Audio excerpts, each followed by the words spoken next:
Hello chess fans, this is Rick from Chess to Impress with a video on Magnus Carlsen being unbeaten for 107 games, or is it only 105? What is this story about? Ding Liren, Chinese top grandmaster, was undefeated for 100 games in classical chess from August 2017 to November 2018. That was a record.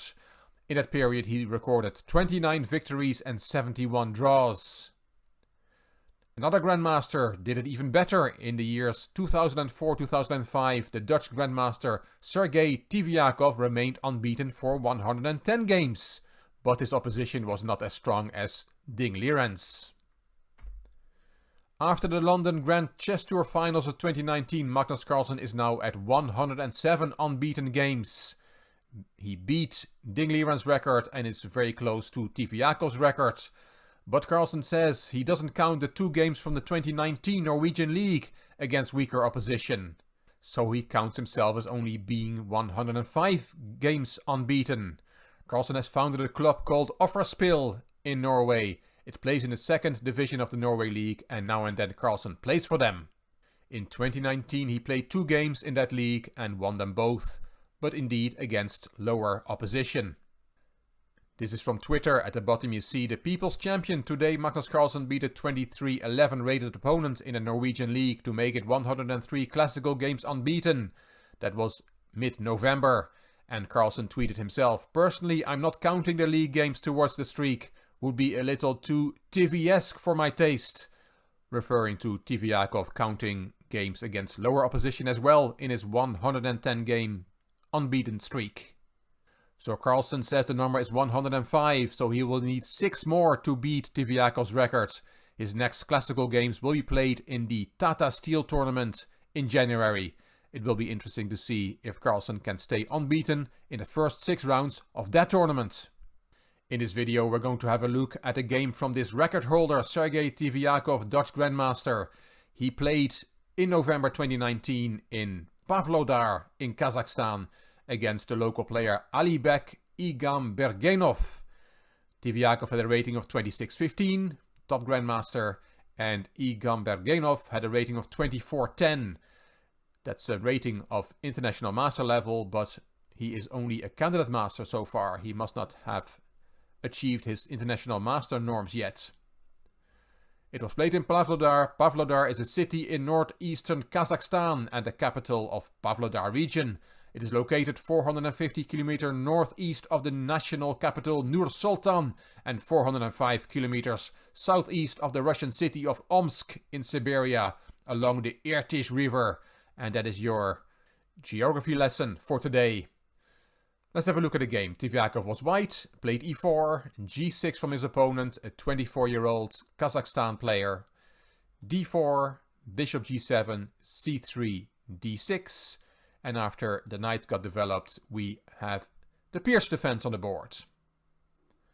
Bishop d3, the pawn on e4 was attacked, so Tiviakov is defending it. Both players castled, and knight c6. That knight was kicked, and the knight went back to b8, and it looks like black has just given away 2 tempi, but it's all theory. Black has lured the white pawn to d5, and as we'll see, he is going to bring his queen's knight through a6 to the c5 square. Tiviakov played h3 to keep any of black's pieces out of the g4 square. The bishop would be annoying there, pinning the knight. c6, attacking white center. c4, knight a6 on its way to c5 as mentioned. Knight developed, and then goes the knight to c5. Attacking the bishop, threatening to take the bishop pair. Bishop c2 was played before, for example by Shahryar Mamedyarov in a game, but Tiviakov just develops his other bishop. He doesn't mind black taking on d3. This bishop is not a very strong piece. Igambergenov took on d5, c takes, knight f to d7, knight d4, and now black took on d3 to bring the other knight to c5. Queen takes, knight c5, attacking the queen. Queen drop back, bishop d7 developing, and Tiviakov went for Black's bishop on g7. That's a strong piece. Queen b6. Bishop takes, king takes, and rook f to e1. White wants to play e5. Rook developed to the center, and there comes e5, which was taken, and rook takes. e6. Tiviakov doubled his rooks on the e-file, and here f6 is possible. I'm taking some of the analysis from international master Gert Lichterink in his column in a Dutch newspaper. He gives f6, but then white has a nice exchange sacrifice, says Lichterink. Rook takes e6, bishop takes, d takes, rook fe8 and e7 with great compensation for the exchange. And the engine agrees. After rook ae1, black did not play f6, he played rook f to d8. And that is not a good move, because now white has a wonderful shot. Yes, this Tiviakov guy can play. A rook sacrifice. Rook e5 to h5. What a wonderful move. Not accepting the sacrifice is not an option for black. All white's pieces will come towards the king side in that case. So black decided to take on h5. Let white prove that the attack is worth a rook. Queen g5 check. And now king h8 is possible, but then there is queen f6 check. King g8 and rook e5. A nice rook lift. White's second rook is also coming to the attack through e5. Let's just see what white's threat is. Let's make a very silly move for black. Let's play a6. Doesn't make any sense. Just to show how white then finishes off the game. Rook g5 check. King f8 only move. Rook g7. Threatening checkmate on f7. So bishop e8 to protect the f7 pawn. But then rook takes h7. And there is no defense against rook h8 checkmate. For example, like this. This variation was with rook e5, and then we made a silly move a6. But white's attack is winning anyway, even if black plays a better move than a6. I just wanted to show you that checkmate variation. That was after queen g5 check and then king h8, but Igor Bergenov decided to go to f8 instead.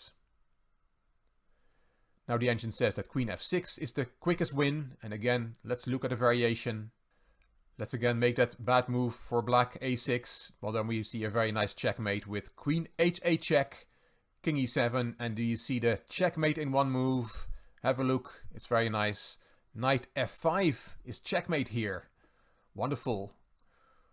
The e-pawn is pinned, and the knight is also taking the d6 square away, as well as giving check to the king, while the queen covers the back rank and the f6 square. Beautiful checkmate.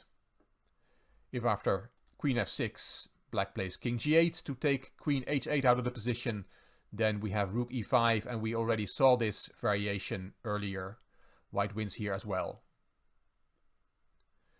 So all this after king f8 and then queen f6, which was the quickest win, but Tiviakov played queen h6 check instead, and it also wins for white. King e8, the king hopes to flee to the queen side. But there is that knight f5 move again. Knight f5 and the e-pawn is pinned with the threat of queen f6 and then checkmate. Black is trying to make some room for his king, playing the bishop away, hoping to flee with the king that way. Tiviakov took on h7, rook c7 to create an escape route for the king. d6. The strongest move in the position found by Tiviakov. Knight d3 from black, attacking the rook on e1, but now a second rook sacrifice. What a great game from Tiviakov this is. Rook takes e6 check, and it works, because if you take the rook, then d7 check, and after you take, this is checkmate. So you cannot accept that second rook sacrifice. After rook takes e6 check, black ran with the king, king d7, white took on c7, took a rook, and now black gave a few spy checks, queen takes f2 check, king h2 and queen f4 check, the knight interposed, and if you now take the rook, that's not possible because c takes d8 queen, and the dust has settled, and white has regained both rooks and has the bonus of an extra queen. So that does not work. He cannot leave that pawn on c7 alive. So black took it. Knight takes b5 check, picking up a piece with check. King b8. Yes, the king is finally far away from the king side, but as we'll see, it's not safe on b8 either. Here queen takes d3, simply wins. A nice queen sacrifice, which black cannot accept. Rook takes d3, and there's mate in 2 on the back rank. And indeed, the king is still not safe on b8. The knight does a good job taking the c7 square away. After king b8, Tiviakov did not take on d3 straight away. He played rook d6 first with the same motif. You cannot take the rook because there is a mate in 2 in the same way. So after rook d6, Igor Baganov played rook e8. But after queen takes d3, he resigned. He counted his pieces and saw that he's just 2 pieces down and cannot win the knight on g3. h4, that knight is pinned, but there is still that mate in 2 threat. So after queen takes d3, black had enough. He resigned. He was beaten up badly in this game. He was lucky it was not a boxing match, because for the last 12 moves of this game he had taken hit after hit. Great win from Sergei Tiviakov. His record of 110 unbeaten games still stands. It dates back to 2005. But as mentioned, Magnus Carlsen is now very close to beat that record. Let's see if he can do it in a Tata Steel tournament in January. And this is the position after knight c3 to b5 in the game of myself against the Chess to Impress viewers. It is your move. We're on move 24. What would you play for black in this position? You can put your move in the comment section underneath this video, and by doing so you will be in the raffle. At the end of the game I will raffle a chess book amongst the viewers who have taken part in this game. And be careful, I'm threatening a few things. I'm threatening knight c7, forking both your rooks, and if you think you can take my knight, then you're sacrificing an exchange because your rook on a8 is unprotected, and I have both rooks on the a file. So what would you play here for black? I'm looking forward to seeing your move in the comment section. And I hope you enjoyed this video. If you did, please give it a thumbs up. Please subscribe to the Chess to Impress channel and please leave a comment. I will read them all and I will reply to them all. If you like this video, it would be great if you could share it on social media by clicking the share button on YouTube. You can find me on Instagram, on Twitter and on Facebook. This is Rick for Chess to Impress. Thank you for watching.